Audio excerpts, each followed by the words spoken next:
good morning. Welcome back to my channel. My name is Neve. I have my coffee and my breakfast here. I have my overnight oats. I wanted to film this video today talking about how I was able to successfully lose 10 pounds. I wanted to go through and kind of do a day in the life to show what my sort of routine has looked like throughout this process, and then during the day talk about some more specific tips and tricks and what I think has been most valuable for me during the process to be able to lose the fat, keep the fat off, and make it sustainable. So for breakfast this morning I have, this one has been, hopefully you can see it doesn't all fall out. A fairly consistent breakfast for me for maybe the last 2 or 3 months. So this I just make the night before. It's 40 grams of oatmeal, like quick oats, 130 grams of Greek yogurt, 100 grams of egg white, and then I put some Splenda in and whatever toppings that I feel like to kind of change up the flavor. So today I put on, or yesterday, I put on some powdered peanut butter, which also increases the protein as well, and it tastes really good. But yeah, I'm gonna eat my breakfast now, and then I'll check in with you guys a little bit later, and we will talk a little bit more. I've been to the gym, I've showered, it's finally time for lunch. It's 2 o'clock now. Ideally, I would be eating a little bit sooner than this, but honestly, this is pretty realistic. Got busy doing some filming stuff in the gym, so now it's time for lunch. So I thought I would quickly show you how I get my lunch prepared and sort of what I usually do, just to have an idea as to how I track things. Pretty much knows you have to be eating less calories than your body needs to maintain its weight in order to lose weight. And so when it comes to being in a calorie deficit, you have to be tracking your calories one way or another. So I feel like there's kind of 2 ways that you can go about tracking your calories. You can either weigh and measure your food and kind of eat whatever you want until you hit your target calories and macros for the day. Or you could follow a meal plan, a set meal plan, so you're not having to think as much. But either way, you're still gonna have to kind of weigh and measure your food to make sure you're getting the right proportions based on your meal plan. So those are kind of your options. So I don't follow a meal plan. So I'm definitely on the other side where I can eat whatever I want, but I have to hit my target calories for that day. And so this has been a fairly staple meal in some variation. So I have rice. I put the rice in our rice cooker this morning before I left the house, so that's all ready to go, easy. I put chicken breast in the slow cooker last night, so the chicken breast is cooked and ready for me to eat. Seasoned it how I like. Got some seasoning and some hot sauce on there, that's super tasty. And then to go along with this, some sort of vegetables. So today I'm just gonna do frozen veggies because they're super easy and that's what I have on hand. Sometimes like spinach is super easy just to throw in the microwave, or if I have some sort of vegetables cooked, I will have those as well. But I just put everything in the bowl all together, and these veggies will cook super fast in the microwave as I heat up my food. So for this meal, I am doing 100 grams of rice. I have 125 grams of frozen vegetables and 140 grams of cooked chicken breast. So this is gonna be my lunch. So I'll get this warmed up.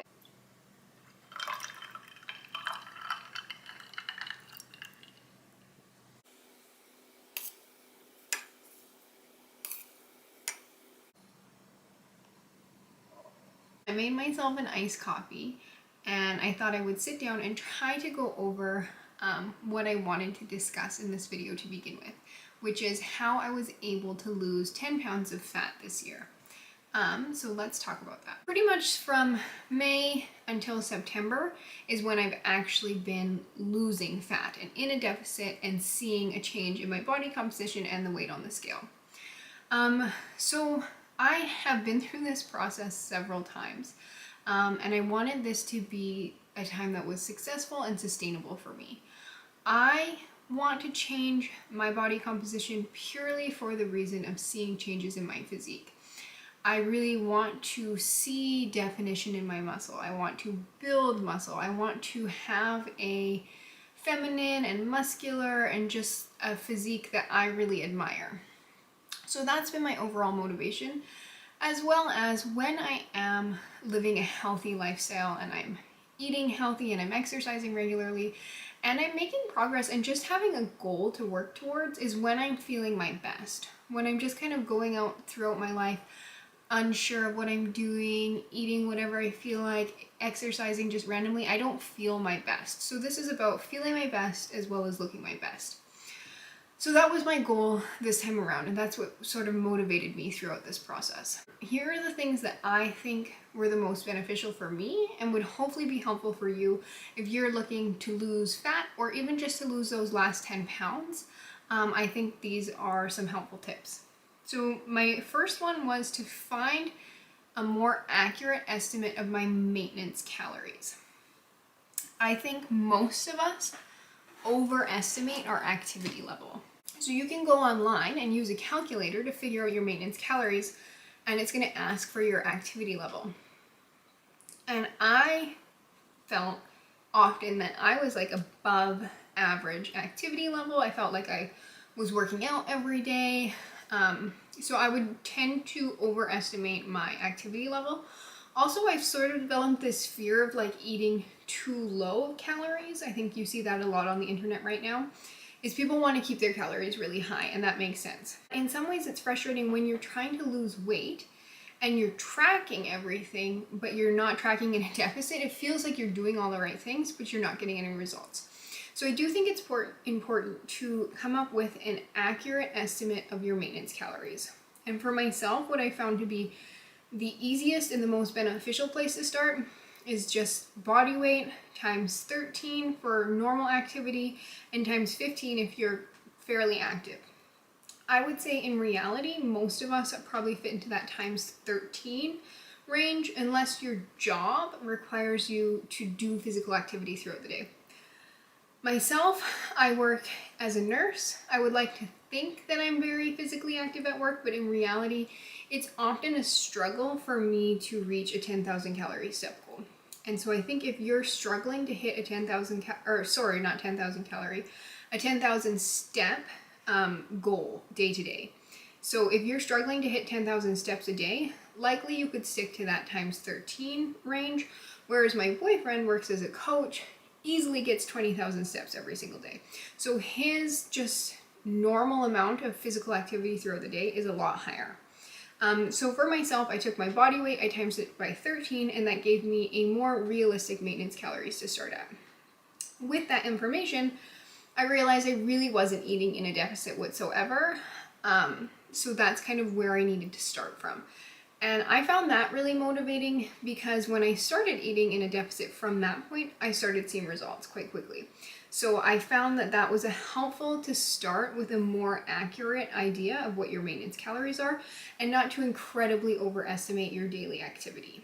Once you have this maintenance calorie goal, so for myself, say I was at 130 pounds, I times that by 13 and I figured out what my maintenance calories were based on that number. And it's going to take some trial and error over time to figure out how close that number really is to your true maintenance. But for now and for myself, this was a pretty good estimate. So with that information, I then set my deficit. So I talked in a previous video about the importance of keeping your calorie deficit quite small. And I feel like it got a little complicated in that video as to what my message was. So this is what I think is the next most important thing. You've figured out your maintenance calories, now you're going to put yourself into a deficit. So let's say my maintenance calories are 1,800. I'm going to create a deficit of 10% of those total calories. So 1,800, I'm going to figure out what 10% of that is, 180. I'm going to subtract 180 calories from my 1,800, and that is going to be my deficit calorie. You're going to set a calorie deficit target that you're going to aim for. So for example, we're doing our 1800 calories, we're decreasing that by 10%. So we're subtracting 180 calories from 1800. That leaves us at 1620 calories. That's our new target calorie goal. That's what's going to keep us in a deficit, which means we're going to lose body fat. It seems small, and there's a reason for it to be small. It's a lot easier to sustain a smaller calorie deficit, which I talked about in my previous video, than it is to be in a huge deficit. You're also going to just look better being in a smaller calorie deficit because you're going to maintain more muscle mass. Your body's not going to break down that muscle mass as quickly if your calorie deficit is small. It's going to take longer because you're in a smaller calorie deficit. I have tried different ways to do this, and throughout this process since May, I have dropped my calories quite a bit lower, and then I've had to bring them back up. I would, in my opinion, the best option is to go with the small calorie deficit and just be consistent. If you're not eating enough calories, you're eventually not going to be able to sustain that, and then you're going to overeat. And that's kind of just the way it goes. So you might find a little bit slightly different ranges that work for you. You might be able to go slightly lower, but I suggest starting with only a 10% decrease in overall calories, and go from there and see how you feel. You need to be able to maintain this calorie deficit in order to succeed, in order to lose fat. It's no help if you can be in a big deficit for a few days and then you proceed to overeat. So really, really important, something I really encourage is creating a small calorie deficit. And that was very important for me, and that was how I was able to be the most successful. My third tip to successfully lose 10 pounds or successfully lose body fat, and how I was able to successfully lose 10 pounds, is to learn how to eat properly. Which I think sounds a little bit bizarre, and it kind of goes hand in hand with like my third and fourth. So it sounds a little bit funny to say learn how to eat properly. But what I mean by that is a lot of us are just kind of going through life with no plan as to where our next meal is going to come from, and just eating whatever is convenient, whatever is available, and then feeling frustrated. And I had this conversation with my sister the other day, because she was feeling frustrated, and she was saying to me that snacking was the problem and she needed to find some healthier snacks because that was the issue. And I said to her that I disagreed with that, and I felt like what she would benefit from, and what I mean by when I say learn how to eat properly, is start by eating 3 substantial, nutritious, healthy meals a day. So this is what I had said to her. I said, I think if you prioritized a big enough breakfast, a big enough lunch, and a big enough dinner that had protein and fiber in all 3 of those meals, you would find that snacking becomes less of an issue. And likely your overall calorie intake throughout the day would be the same or less if you ate proper meals throughout the day, rather than what I see a lot of people do, and what I do when I'm not tracking properly, is I won't really eat anything throughout the day. Then I'll be really hungry at some point, maybe at like lunchtime I'll be really hungry. I have no plan as to what I'm going to eat, so I'm going to eat whatever is the most convenient and readily available, and I'm hungry. So maybe that's a big bowl of breakfast cereal, maybe that's some toast with peanut butter, maybe it's an egg and toast, maybe it's a bagel. All of my choices are quite carbohydrate heavy, and that's kind of what happens when I don't put any consideration into things. So I'll eat that, I'll feel good for maybe an hour or so, and then I'm hungry again, and so then I'm looking for another snack, and then the evening comes and I'm hungry and I don't have anything prepared. So now I'm hungry and I'm tired and I'm irritable, and what am I going to eat? So takeout sounds like a great option, or going out to eat sounds like a great option. And I'm frustrated because it's like, why can't I stick to this calorie deficit, or this, why am I gaining weight? But it's because I'm not eating properly at all throughout the day.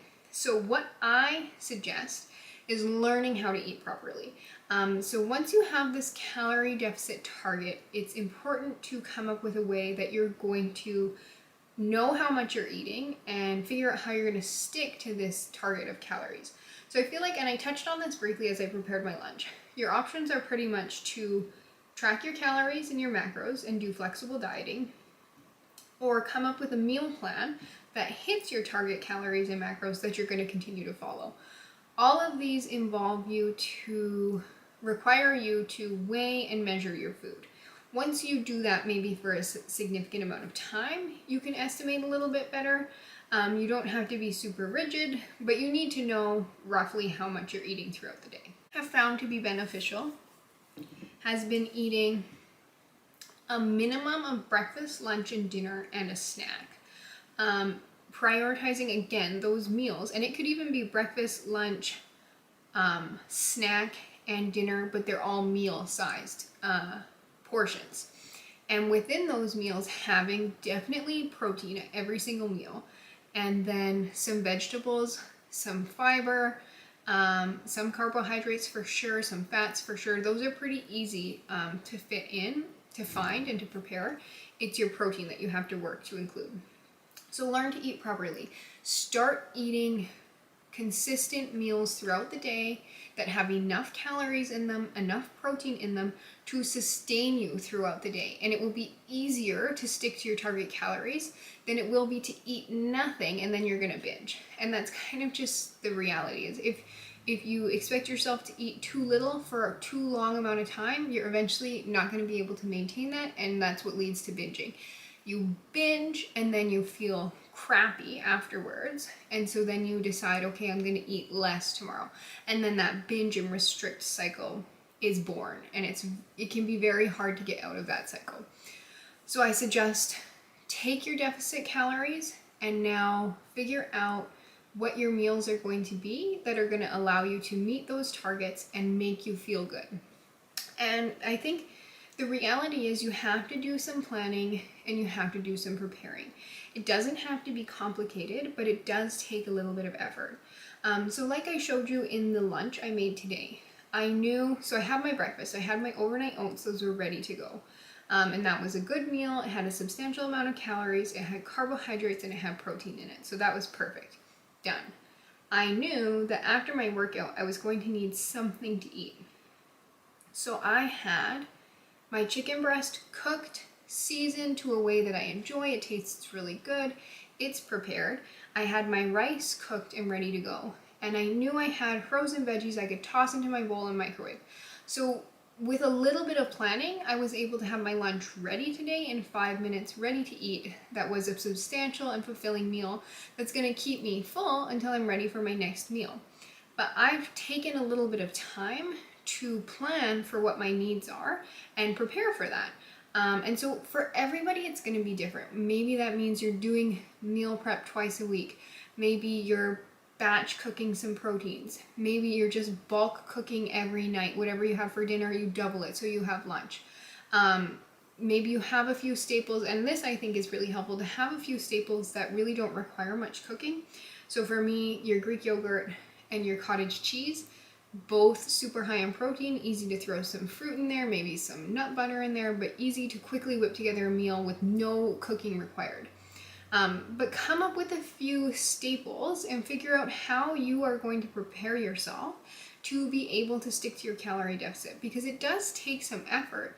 And if you don't, you're likely going to fail. If you're like me and you don't prepare anything at all, it's going to be extremely hard to stick to your calorie deficit, and then you're going to feel frustrated and you're going to feel like dieting is the problem. But in reality, it's a lack of preparation for a diet that is the problem. I think I pretty much touched on and acknowledged the importance of protein as I was talking about eating properly. So I'm going to move on from that. And my last tip I'm going to share, and the last thing that has helped me be able to lose 10 pounds of fat, has been consistency. And we all know you have to be consistent. Again, it's a nice sounding word, it's very easy to say, but how do you actually stay consistent on a diet? And what do I mean by that? So again, I've talked about how important I think being in a small calorie deficit is for consistency. But in this point, what I mean is, and I talked a little bit about this on my Instagram today, is that I think it's important to be, in my opinion, consistent with your calories day to day versus hoarding a bunch of calories for a cheat meal or for a specific meal and then expecting yourself to be consistent with that. And so once again, this cycle of undereating, overeating, undereating, overeating becomes really impossible to manage. And what tends to happen is when we overeat, we get to the point where we kind of get in that all or nothing mindset and we think, okay, whatever. I'm not going to track today. I'm just going to eat whatever I want. I'll feel better. And then I'll get back to the diet. I just don't think it's sustainable. It does not work for me to cycle my calories like that. It doesn't work for me. I can't sustain it. And it's unsuccessful. It leaves me feeling crappy. It's just overall, I don't think it's a great idea. So what I mean when I say be consistent is take the small calorie deficit, stick to it every day. If you are planning to go out to eat, so say I'm planning to go out to eat and I have my 1620 calorie goal, your calorie deficit should be small enough that it doesn't feel impossible to fit a meal out to eat into your calories. For most of us, this isn't unrealistic. Those are kind of the main points that I wanted to talk about as to how I was able to successfully lose 10 pounds this year. So it did take me from pretty much May until just now at the end of September have I hit my weight loss goal. I think it's important to remember that the weight on the scale is only one way of measuring things. I've definitely seen changes in my progress pictures and just the way clothes fit and a little bit in my measurements. I'm not super consistent with taking measurements, but it's important to recognize that the weight on the scale is not the be-all, end-all. It doesn't give an honest reflection of the changes in your body. It's just another objective tool that you can use, and it's one of the easiest. Most of us don't have, like, I don't know how to estimate my body fat percentage. I don't have anything fancy to do that with. So your measurements, your progress pictures, and then the weight on the scale is just a super easy way to objectively track how things are going. I will briefly say it's important to keep in mind things like digestion. If you ate a big meal the night before, try not to let it affect you when the scale goes up. So for myself throughout this process, I've taken my weight every single day, and then I've just looked at the mean of those weights week to week to see what's changing. So as long as week to week things are generally trending down and I've been consistent, then I know I'm making progress. If my weight stalls, then maybe it's time that I need to adjust my calories again based on my new body weight, or maybe I just need to give it a little bit more time. Maybe I wasn't as consistent with my calories as I thought I was. There's a lot of different factors at play. I think for myself, I didn't put a true deadline on when I wanted to reach this goal by, because it really varies and it's going to take as long as it's going to take. I think if you have a deadline, it can help you be a little bit more consistent, but it's also important to remember that once you reach your new weight, this goal that you set for yourself, it doesn't mean that it's the end. And so that's something that's been important for me too. In the past, I've lost weight and then I've just stopped tracking and I started a new workout program and just like completely changed my habits that helped me achieve my weight loss. Whereas in reality, when it comes to maintenance, it's only a couple hundred calories more. You might decide to focus on building muscle, but once you reach that goal, just remember that you have to continue with these habits that you've established with a few little tweaks here and there. But that's kind of overall what I wanted to talk about today. I know for myself, when I wanted to start this weight loss again, I sometimes felt frustrated and sometimes it can feel really confusing and it can feel really difficult to go on a diet. So I hope that this information has been helpful for you.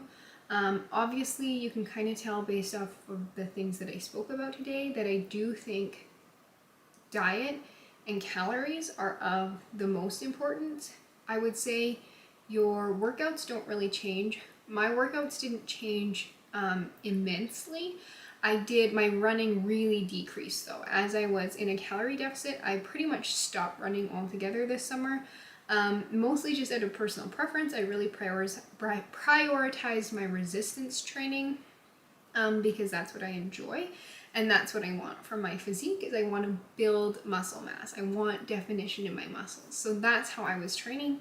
But I still do cardio. I still think there's a huge benefit to cardio for your mental health and obviously just your overall physical health. But I don't think when it comes to weight loss that the physical activity is the first place that you should start to make changes. Again, it's a good place to contribute to estimating your maintenance calories. So depending if you, I think it's helpful to track your steps to kind of know how many calories you're burning. And I do aim for a step goal every day, but I don't really make that the priority when it comes to losing weight. I definitely prioritize my calorie deficit. So yeah, I hope that's helpful if you are embarking on a weight loss journey, if you're within your weight loss journey. If you've lost weight in the past and it's been difficult, maybe this will be helpful for you if you need to lose weight again in the future. I just wanted to share those things, and I was hoping that this would be a little bit more of a day in the life. So I showed some breakfast, some lunch, so I'll continue a little bit of vlogging throughout the day, but I wanted to sit down and really highlight and explain these points in a little bit more detail. So I hope it all makes sense. I hope I wasn't rambling on for too long. I can get a little long-winded when I'm just talking to the camera and trying to get my point across. So I do hope it made sense. I really appreciate you for taking the time to watch this video. Please give it a thumbs up if it was at all helpful to you, or if it was of interest to you. Please let me know. Let me know down in the comments your thoughts, and if you have any tips when it comes to weight loss and how you've been successful losing weight in the past. And subscribe for more content from me, more health and fitness content to come. Not everything's going to be about weight loss. I have different goals moving forward. So just the whole spectrum of health and fitness content is what I hope to share. So subscribe if you want to see more than that. But again, thank you for watching this video, and I hope to see you in the next one.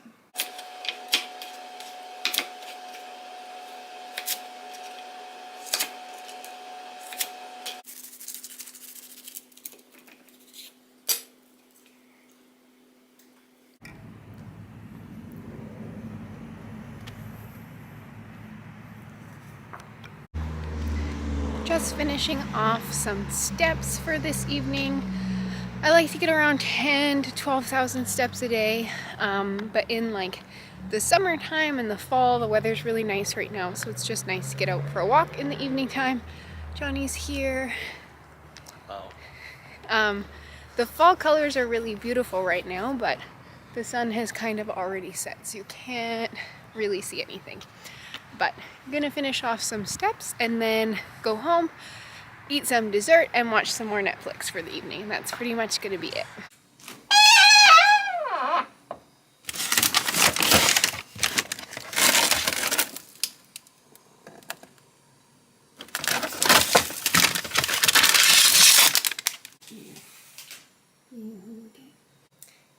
All right, we're back from our walk.